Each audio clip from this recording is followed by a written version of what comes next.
Good morning and welcome back. तो मैं हूं सचिन रावल और हम सब फिर से मिल रहे हैं हमारे कंप्यूटर के लेक्चर।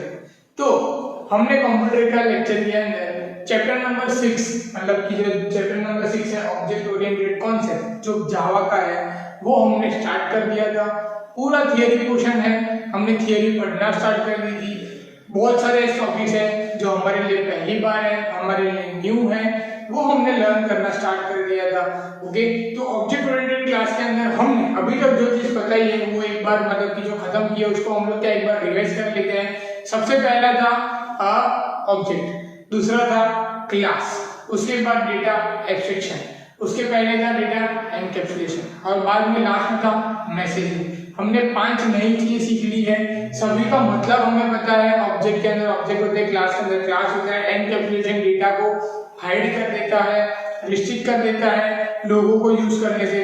एब्स्ट्रैक्शन क्या करे, डेटा को हाइड कर देता है। ओके, किसी को दिखता नहीं है, मतलब हम जो काम करेंगे वो काम कैसे होगा, वो मतलब उसका रिजल्ट दिखेगा और वो काम कैसे होगा उसकी प्रोसेस हमें पता नहीं चलेगी। और मैसेजिंग में पर्टिकुलर वो मैसेज पास करता है विद द यूजिंग ऑब्जेक्ट, जो क्या करता है कि कौन सी मेथड कॉल करवानी है और कौन से क्लास में से कौन सा नेम, जो मैंने एग्जांपल दिए थे नेम, एड्रेस, कांटेक्ट नंबर आप सबको याद होंगे, उसमें से पर्टिकुलरली कौन सी फील्ड को कॉल करवाना है वो थ्रू आउट द मैसेजिंग हम लोग यूज कर सकते हैं। और अब हम लोग पहुंच गए फाइनली पॉलीमॉर्फिज्म के ऊपर। ओके, तो सबसे पहले पॉलीमॉर्फिज्म का मतलब समझ लेते हैं और बुक के अंदर चीजें पढ़ लेते हैं ताकि आप लोग को वो डाउट क्लियर हो जाए। जैसे मैंने कहा था प्रीवियस लेक्चर में, अगर आपको याद होगा कि ये वाला कॉन्सेप्ट थोड़ा बड़ा है तो इसके अंदर 2-3 चीजें इंक्लूड है, उसको मिला के पॉलीमॉर्फिज्म बना है। तो पहले पॉलीमॉर्फिज्म का मतलब यहाँ से बुक से समझ लेते हैं, फिर मैं समझाता हूँ, फिर वो मेथड कौन से वो देखते हैं, फिर उसको कंबाइन करके पॉलीमॉर्फिज्म क्रिएट होता है वो देख लेते हैं। ओके, पेज नंबर 121, आप लोगों ने अगर पेज अभी तक ओपन नहीं किया है तो सबसे पहले पेज नंबर 121 ओपन कर लो ताकि आप लोगों को बुक के अंदर से देख के आप लोग सीख सकोगे। पेज नंबर 121 आप लोग ओपन कर लोगे, वहां पे लिखा है polymorphism means many forms, they may have be a different form of a single method और ऑपरेशन। क्या कर रहा है, उसका मतलब क्या है कि मेनी फॉर्म्स मतलब कि बहुत सारे फॉर्म्स है, उसको जमा करके पॉलीमॉर्फिज्म बनता है। जैसे मैंने आपको प्रीवियस में भी कहा था, 3 चीजें मिला के पॉलीमॉर्फिज्म बनता है। पहला है फंक्शन ओवरलोडिंग, दूसरा है फंक्शन ओवरराइडिंग, तीसरा है मेथड ओवरलोडिंग। अब ये तीनों चीजें क्या है ये हमें सीखनी जरूरी है, तब जाके हमें पता चलेगा कि पॉलीमॉर्फिज्म एक्चुअली क्या है। अब वहां पे जो लिखा है पहले हम लोग वो देख लेते हैं क्योंकि वो एग्जांपल समझने में बहुत जरूरी है। वहां लिखा है assume that we have a written a function named max and find the maximum of the two number. It takes a 2 integer as a parameter and retain the maximum as an integer value. Now suppose we want to add the one more function named as a max. The field maximum of integer element stored is an array. It takes the array and size the parameter and return the maximum integer. It is possible to define a more than its number, but the object oriented programming the answer is yes, as long as a method differs the signature, name and type of a parameter. Okay, अब यहाँ पे जो example दिया है आप लोगों को थोड़ा कंफ्यूजन लगा होगा, मैं फिर से आपके लिए इजी करके लाइट करके आपको समझा रहा हूँ वो क्या कहना चाहते हैं।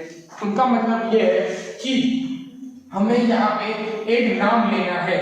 किसका नाम लेना है? एक मेथड का नाम लेना है जिसमें से हमें क्या ढूंढना है, मैक्सिमम नंबर। तो हम यहाँ पे सबसे पहले सपोज ऐसा करते हैं integer a equal to 5, integer b equal to 10। अब यहाँ पे मैं एक फंक्शन यूज कर रहा हूँ मैक्स। अब मैक्स के अंदर यहाँ पे हम लोग कंडीशन डाल के चेक कर सकते हैं कि if a is greater than b, right, if a is greater than b। अब इसमें से जो बड़ा होगा वो यहाँ पे प्रिंट हो जाएगा। ओके, क्या हो जाएगा यहाँ पे प्रिंट। ओके, हम ऐसे प्रिंट कर सकते हैं, ये मैं सिंपल प्रोग्राम लिख रहा हूँ, जावा का प्रोग्राम नहीं लिख रहा हूँ। ओके, यहाँ पे मैसेज प्रिंट हो जाएगा, ये हम लोग सी के अंदर करते थे। अब यहाँ पे मैं एक मैसेज प्रिंट करवा सकता हूँ कि भाई अगर a b से बड़ा है तो a इज ग्रेटर, अगर b a से बड़ा है तो b इज ग्रेटर। हम लोग ऐसा कुछ करवा सकते हैं। ओके, अब ये जो चीज है ये करने के लिए सबसे पहले यहाँ पे हमने यूज किया हुआ मैक्स। ओके, अब ये चीज यहाँ से परफॉर्म हो गई। मतलब अगर मैं सिंपल वे में आगे आपको बताऊं तो ये चीज ऐसे परफॉर्म होगी। ओके, अगर मैं आपको लॉन्ग प्रोसेस में ले जाऊं और डिटेल में अगर हम समझे तो यहाँ पे इफ मैक्स आ गया, अब यहाँ पे मैं डालूंगा if a is greater than b, फिर यहाँ पे मैसेज आएगा प्रिंट करके कि a इज ग्रेटर, अगर नहीं है तो एल्स करके आएगा प्रिंट। ये सी का प्रोग्राम है जो आप लोगों ने 10th में देखा होगा, यही चीज हम जावा में भी कर सकते हैं। ओके, ये मैंने सी का इसलिए लिखा क्योंकि आपको थोड़ा और रिकॉल हो जाए इसके लिए। ये ऐसे अप्लाई होगा कि 5 और 10, यहाँ पे मैंने 5 वैल्यू दी है, a को b को 10 वैल्यू दी है। पहला आएगा if a is greater than b, हाँ अगर ग्रेटर है तो इसके हिसाब से नहीं है तो सीधे एल्स में देगा b इज ग्रेटर, मतलब कि b बड़ा है, मैसेज आ जाए। अब ये वाली जो कॉन्सेप्ट है ये हमने 10th में सीखे हुए हैं, पर हमें जो अभी सीखना है पॉलीमॉर्फिज्म में जो पहला है जो एग्जांपल में दिया वो ये कि यहाँ पे मैंने मैक्स नाम का ये जो है ये यहाँ पे यूज किया हुआ है। अब मैं इसमें और दो नंबर ऐड कर रहा हूँ, मतलब कि मैंने यहाँ पे ऐसा किया कि c इक्वल टू 15 और d इक्वल टू 10 और दो नंबर ऐड किए। अब मुझे इन दोनों में से भी कंपैरिजन करवाना है कि मैक्सिमम कौन सा है, तो मैं इसी के नीचे कंटिन्यू फिर से मैं मैक्स करूँ और उसके बाद यहां से फिर से मैं एक condition if c is greater than b, यहां पे प्रिंट, यहां पे c प्रिंट होगा, एल्स अगर c बड़ा नहीं है तो d प्रिंट होगा।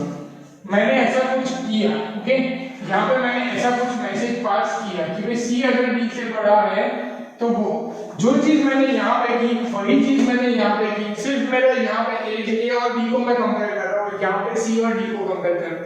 पर यहाँ पे प्रॉब्लम क्या आएगी कि ये जो मैक्स है ये वापस से यूज हो रहा है, ये आप लोगों को दिख रहा होगा। मैंने यहाँ पे भी मैक्स यूज किया है, यहाँ पे भी मैक्स यूज किया है। अब एज अ प्रोग्रामिंग नॉलेज आप लोगों को पता लगे कोई भी चीज रिपीट होती है तो वो अलाउड होती नहीं है। क्या होता है? अलाउड होती नहीं है। तो ये जो मेथड हमने वापस से कॉन्सेप्ट हमने दोबारा यूज किया तो ये अलाउड होगा नहीं। तो यहाँ पे क्या हो जाएगा कि एरर आ जाएगी हम जब प्रोग्राम रन करेंगे तब। अब इसको बिना एरर के अगर हमें सॉल्व करना है तो हमें क्या करना पड़ेगा, यहाँ पे इंडेक्स के अंदर मुझे लिखना पड़ेगा integer c comma integer d, जो मैं लेने वाला हूँ वो। इन दोनों को मुझे डिफाइन करना पड़ेगा, इन दोनों को मैं डिफाइन कर दूंगा तब जाके क्या होगा, मुझे ये अलाउ करेगा और ये प्रोग्राम हो जाएगा with the same name of method. तो ये नाम मेथड कितनी बार? 2 बार यूज हुई। अब मैं वैसी ही चीजें 2-3 बार कंटिन्यूअसली यूज कर सकता हूँ। तो ये जो चीज होती है इसको प्रोग्रामिंग लैंग्वेज में कहते हैं ओवरलोड होना। क्या कहते हैं? ओवरलोडिंग होना। और इसका नाम है मेथड ओवरलोडिंग। क्या नाम है इसका? Method overloading. ये जो मेथड है ये ओवरलोड हुई क्यों? क्योंकि मैक्स और मैक्स 2 बार यूज हुए सेम नेम, फिर भी प्रोग्राम रन हो गया तो मेथड क्या हो गई? ओवरलोड। तो ये हो गया हमारा मेथड ओवरलोडिंग। ओके, इसी की तरह सेम टू सेम अगर मैं फंक्शन में काम करूं और फंक्शन जो है वो ओवरलोड हो, फंक्शन मतलब कि जो मैं अंदर काम करने वाला हूं वो सेम टू सेम वापस से हो तो भी क्या कहलाएगा? वो भी function overload. Okay, same to same चीज वापस से होगी तो क्या हो जाएगा? Function overload. Okay, function overloading and method overloading both are similar. Okay, उसमें ज्यादा डिफरेंट है नहीं। क्लियर? तो ये चीज आपको अगर लिखनी है तो आप लिख लो, क्योंकि मैं इसको मिटाने वाला हूं, क्योंकि मुझे इसके आगे और ऑपरेटर ओवरलोडिंग सिखाना है, तब जाके ही पॉलीमॉर्फिज्म कंप्लीट होगा। ओके, तो मैं रुक जाता हूं 2 मिनट के लिए, आप लोग को भी ब्रेक मिल जाएगा। आप लोग इसको लिखना है तो लिख लो, या समझना है तो आप समझने के लिए अपने पास जिस भी वे में लिखना चाहते हो आप लिख सकते हो।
तो आई होप आप सबको भी एक ब्रेक मिल गया होगा, आप अगर लिखना है उन्होंने लिख दिया होगा। ओके, तो मैं इसको रफ कर देता हूँ। इसके बाद हम लोग नेक्स्ट जो है वो ऑपरेटर ओवरलोडिंग सीखने वाले हैं कि ऑपरेटर ओवरलोड कैसे होते हैं। ओके, ये आज आप सबको समझ में आ गया कि मेथड ओवरलोडिंग कैसे करनी है। सेम फंक्शन के नाम लिखे हुए, मेथड के नाम लिखे हुए मैंने, और उसी के अंदर हम लोग कर रहे हैं। इसको फंक्शन ओवरलोडिंग भी कहते हैं कि ये जब फंक्शन भी यूज होता है तो फंक्शन ओवरलोडिंग भी होते हैं। अब ऑपरेटर ओवरलोडिंग कैसे होता है तो मैं ट्राई करूंगा इसी एग्जांपल के अंदर आपको समझाने की, बट मेरे को इसको रफ करना ही पड़ेगा। ओके, तो मैं क्या कर रहा हूँ, इसको पहले रफ कर देता हूँ और फिर उसके अंदर मैं आपको ये चीज समझाता हूँ कि ये कैसे होता है। ओके,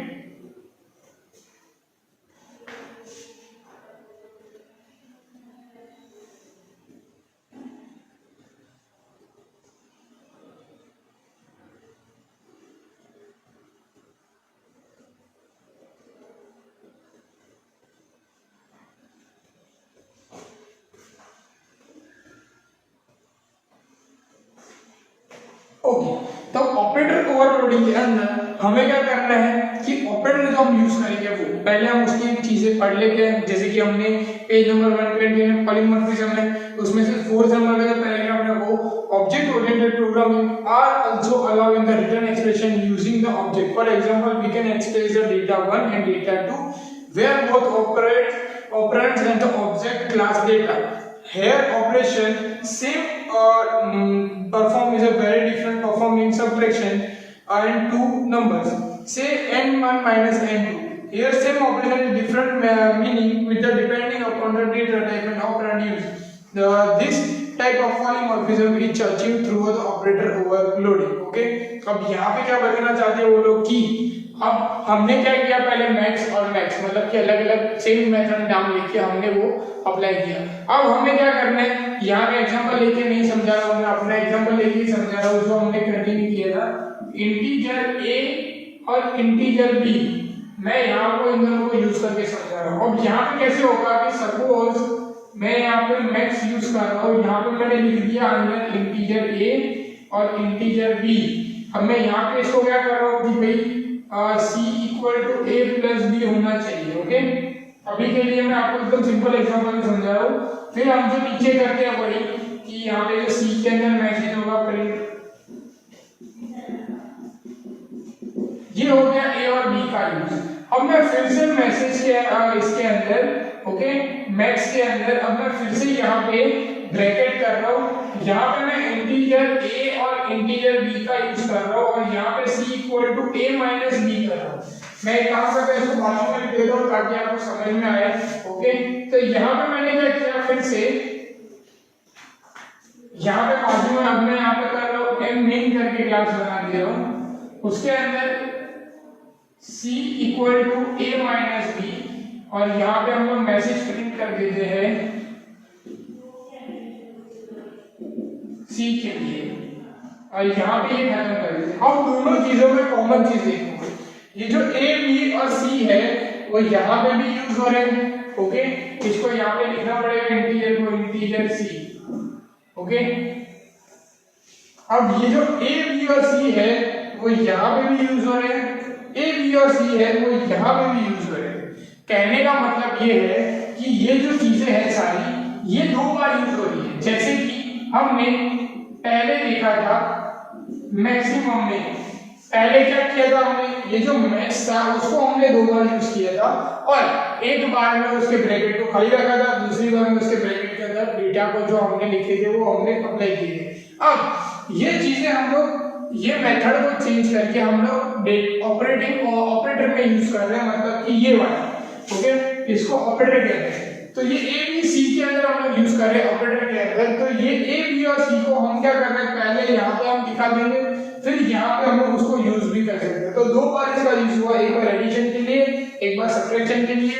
जो डेटा है वो सेम है, मतलब सपोज मान लो कि a के अंदर अगर 10 पड़ा है, b के अंदर अगर 5 पड़ा है, तो c के अंदर एडिशन में जवाब आएगा 15 और सब्ट्रैक्शन में आंसर आएगा 5। तो c के अंदर दो आंसर आएंगे, एक आंसर ये, एक आंसर ये, दोनों अलग-अलग आंसर आएंगे और दोनों अलग-अलग आंसर दोनों अलग-अलग यहाँ पे जो मेथड है उसमें स्टोर होंगे। दो बार एक ही चीज का यूज कर रहे हैं तो क्या होगा, फिर से ओवरलोड। तो इसको हम लोग क्या कहते हैं, ऑपरेटर ओवरलोडिंग। क्या कहते हैं इसको, ऑपरेटर ओवरलोडिंग। अब ये जो चीज है इसी को मिला के बनता है पॉलीमॉर्फिज्म, मतलब कि मैनी फॉर्म्स, बहुत सारे फॉर्म्स, बहुत सारी चीज कंबाइन की और बन गया हमारा पॉलीमॉर्फिज्म। ओके, तो आई थिंक आप लोगों को पॉलीमॉर्फिज्म का कॉन्सेप्ट पता होगा, कॉन्सेप्ट पता चल गया होगा। ये दोनों चीजों को मिला के, function overloading, method overloading, operator overloading, ये सब चीजों को मिला के क्या बन रहा है हमारा पॉलीमॉर्फिज्म। ये चीजें कैसे होती है ये मैंने थ्योरेटिकल वे में आपको समझा दी, प्रैक्टिकल में जब आगे आएगा तब हम कंटिन्यू 100% करने ही वाले हैं, पर प्रैक्टिकल सेशन में आप लोगों को पता होना चाहिए कि ये कैसे होता है। ओके, तो ये थियरी सेशन में आपको समझ में आ गया होगा कि ये अप्लाई कैसे हो रहा है। ओके, अब ये पॉलीमॉर्फिज्म जो है ये इस तरीके से काम कर रहा है, पर इसकी डिटेलिंग आगे बहुत लंबी है, तो आप लोगों को बहुत ही सिंपल वे में मैंने समझाने की ट्राई की। आई होप मैंने जो समझा आपको समझ में आ गया होगा। अगर फिर भी आपको कहीं पे कंफ्यूजन आता है तो आप पूछ सकते हो। ओके, तो अगर आपको ये लिखना है तो मैं फिर से 1 मिनट के लिए रुक जाता हूँ, फिर हम लोग आगे जो नेक्स्ट टॉपिक है एग्रीगेट एंड कंपोजिशन वो कंटिन्यू करेंगे। ओके,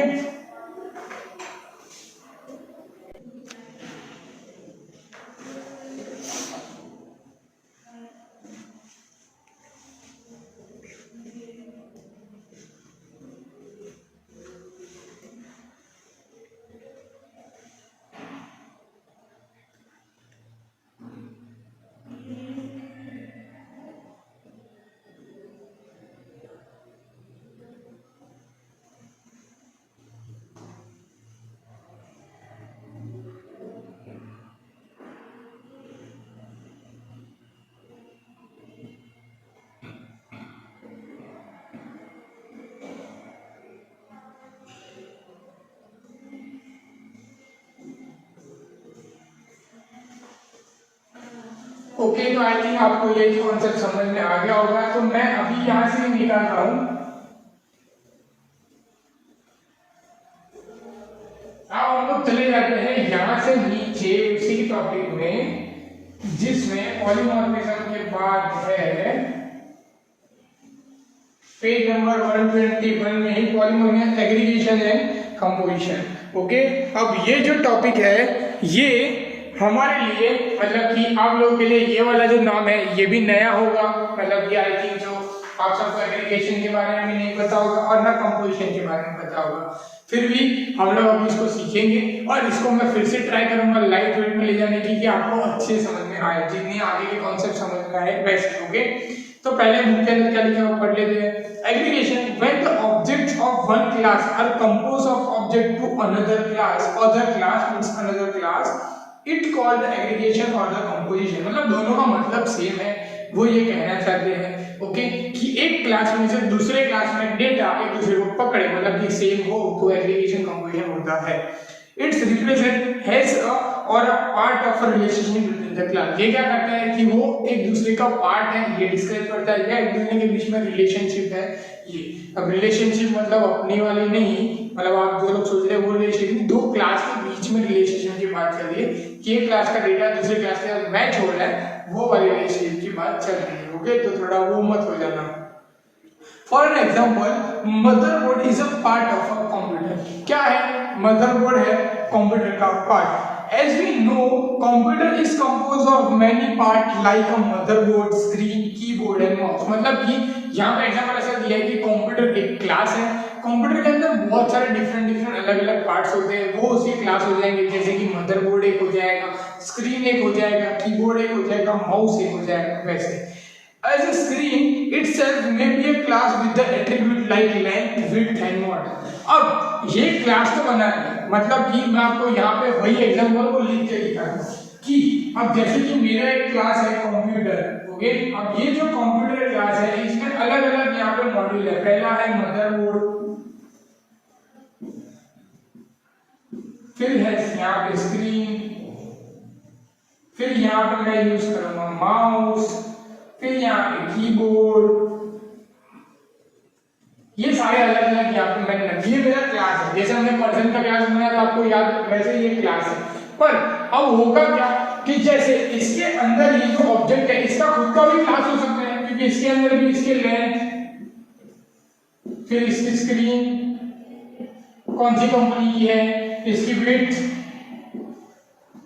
फिर एलसीडी है, एलईडी है, ये सब चीजें कैलकुलेट हो सकती है, राइट। ओके, वही चीज वहां पे दिया है, कौन सा मॉडल है। सिमिलरली द मदरबोर्ड में have a different class with the attribute like a model and company. Motherboard में भी हो सकता है कि मदरबोर्ड में कितनी स्टोरेज है, फिर कौन सी कंपनी का है, वारंटी कितनी है, राइट। इसकी खुद के भी क्लास हो सकते हैं, ये डिफरेंट क्लास है। ओके, इस define class attribute model when the class component contain the attribute they have object of the motherboard and screen that is the implicit the containment, बराबर। तो ये क्या हो गया, कंटेनमेंट हो गया, ये मेन क्लास है, इसके ये दो क्लास है, इसके अंदर भी खुद के क्लास है, तो ये कंटेनमेंट हो गया, राइट। तो यहाँ पे ये समझा है। Let us modify the person discuss before. Okay, अब यहाँ पे फिर से वही चीज एक्सप्लेन की है, पर्सन वाली, हम भी वही पर्सन वाली चीज को लेके चलते हैं। आई थिंक ये कंटेनमेंट वाला पॉइंट आप सबको समझ में होगा कि एक मेन क्लास है, उसके अंदर भी बहुत क्लास है, उसमें से जो क्लास है उसके भी अंदर उसके ऑब्जेक्ट्स भी हो सकते हैं, मतलब एक क्लास के अंदर भी सब क्लास के ऑब्जेक्ट्स बन सकते हैं। ओके, अब जो पर्सन वाला ऑप्शन है वही हम लेके चलते हैं जो बुक के अंदर यहाँ पे दिखाया है। ओके, तो मैं क्या कर रहा हूँ, यहाँ पे पर्सन वाली जो चीज है उसी को कंटिन्यू करके हम चलेंगे। अब देखो वहां पे जो बुक के अंदर दिया वही कि पर्सन है, उसके अंदर दो तीन चीजें हैं, पहला है नेम, उसके बाद एड्रेस, उसके बाद पर्सन। अब जो पर्सन वाला क्लास है, मतलब कि ये मेन क्लास है पर्सन, उसमें दो चीज अभी के लिए स्टोर है, पहला है नेम, दूसरा है एड्रेस। पर ये जैसे हमने सीखा मतलब कंटेनमेंट कि नेम का भी खुद का क्लास हो सकता है। नेम के अंदर यहाँ पे फर्स्ट नेम, मिडिल नेम और लास्ट नेम, ये हो सकता है। एड्रेस में खुद का हो सकता है कि भाई address line 1, address line 2, city का नाम, pin code, area, etcetera etcetera. Okay, ये सब चीजें हो सकती है। अब ये नेम और एड्रेस दोनों किसका पार्ट है, ये दोनों तो पार्ट किसका है, ये पार्ट दोनों होते हैं ये पर्सन नाम के क्लास के, राइट। तो ये पर्सन नाम के क्लास के पार्ट हो गए दोनों के दोनों। तो ये जब पर्सन नाम की क्लास के अंदर ये दोनों मॉडल को अगर हम यूज कर रहे हैं तो ये नेम अपने आप को रिप्रेजेंट करेगा, एड्रेस अपने आप को रिप्रेजेंट करेगा, बट ये दोनों के दोनों का पार्ट किसके है, एज अ पर्सन नाम के क्लास के ही है। और जब ऐसी कंडीशन होती है, ऐसे कंपोजिट आते हैं, तब उसको हम लोग क्या कहते हैं, एग्रीगेशन एंड कंपोजिशन, राइट। तो ये चीज हमको याद रखनी है कि एग्रीगेशन एंड कंपोजिशन तब होगा जब हमारे पास एक ही क्लास के अंदर दो अलग अलग ऑब्जेक्ट है और उस ऑब्जेक्ट के भी खुद के अपने अपने क्लास है और उसके अंदर उसके खुद के ऑब्जेक्ट्स है, तब जाके एग्रीगेशन एंड कंपोजिशन होगा। ओके, ये दोनों सेम ही काम करते हैं, दोनों का मीनिंग भी सेम है। ओके, अब जो डिफरेंट है वो हमें आगे देखना है, पर आई थिंक सो बहुत मतलब कि टाइम हो चुका है लेक्चर में भी और समझने में भी, क्योंकि पॉलीमॉर्फिज्म में जैसे मैंने कहा था ज्यादा टाइम कंज्यूम किया। उसके अंदर हमने दो तीन चीजें सीखी, फंक्शन ओवरलोडिंग, मेथड ओवरलोडिंग और ऑपरेटर ओवरलोडिंग। उसके बाद हमने एग्रीगेशन एंड कंपोजिशन की चीज उठाई और उसके बाद हम आगे उसके बाद में हम उसके बीच में डिफरेंट देखने हैं। पर मैं यहाँ पे लेक्चर को आई थिंक सो स्टॉप करना ही चाहिए, क्योंकि फिर और जैसे मैं चलता आ रहा हूँ उसी मेथड से चलूंगा कि आपको और मतलब माइंड में ऐसा ना हो जाए कि सारी चीज कंफ्यूजिंग मोड में चले जाओ। ओके, तो हम क्या करेंगे, एग्रीगेशन वर्सेस कंपोजिशन जो पेज नंबर 122 में है वो हम लोग लेंगे नेक्स्ट लेक्चर में। ओके, तब हम उसमें कंटिन्यू करेंगे कि इन दोनों के बीच में डिफरेंट क्या है। अभी हम ऐसे मान के चलेंगे कि दोनों सेम है, डिफरेंट हम लोग बाद में नेक्स्ट लेक्चर में कंटिन्यू करेंगे। तो ये पॉलीमॉर्फिज्म आप पढ़ लो, बड़ा टॉपिक है पॉलीमॉर्फिज्म में से एमसीक्यूज 100% आते हैं, एग्रीगेशन कंपोजिशन में से भी एमसीक्यूज आते हैं, पॉलीमॉर्फिज्म में से ज्यादा आते हैं। तो आप वो चीज पढ़ो, लर्न करो। अगर कहीं पे कहीं कंफ्यूज हो जाते हो, मेरे एग्जाम्पल में से भी कंफ्यूज हो जाते हो, नहीं समझ आ रहा है तो 100% आप मुझसे पूछ सकते हो। मैंने अभी एग्जाम्पल ऐसे ही लिए, बहुत ही सिंपल कोर बेसिक के नहीं लिए है, मतलब कि अगर आपको जावा के ही प्रोग्राम, मैंने ऐसा नहीं किया कि सीधा जावा का प्रोग्राम उठा के मैंने लिख के आपको समझाया, नहीं, मैंने सी के प्रोग्राम लिख के थोड़ा बहुत आगे पीछे करके आपको समझाया ताकि आपको माइंड में कॉन्सेप्ट क्लियर हो। एक बार कॉन्सेप्ट क्लियर हो गया फिर आप 100% अपना परफॉर्मेंस अच्छा ही दोगे, आपको सारे एमसीक्यूज अच्छे ही आएंगे, प्रैक्टिकल भी आया आपको समझ में आ जाएंगे। पर पहली जो मेन है बेसिक आपको क्लियर होना चाहिए। मैंने इस बेसिक एग्जांपल देके सिंपल टूटा फूटा वो समझाया ताकि आपको वो चीज अच्छे से माइंड में सेट हो। बुक के एग्जांपल भी अच्छे हैं, वो भी मैंने समझे, अपने एग्जांपल भी मैंने डाल के समझाए ताकि आपको वो चीज अच्छे से समझ में आए। ओके, और आई होप मैं जो ट्राई कर रहा हूँ मेरी साइड से आपको इतना अच्छे समझाने की, आप भी अपनी साइड से ट्राई कर रहे हो कि एमसीक्यूज पढ़ने की और लर्न करने की। ओके, तो कहीं भी डाउट होता है तो आप मुझसे पूछो। हम लोग मिलते हैं नेक्स्ट लेक्चर में, तब तक के लिए अपना ध्यान रखो और घर पे रहो। Good bye.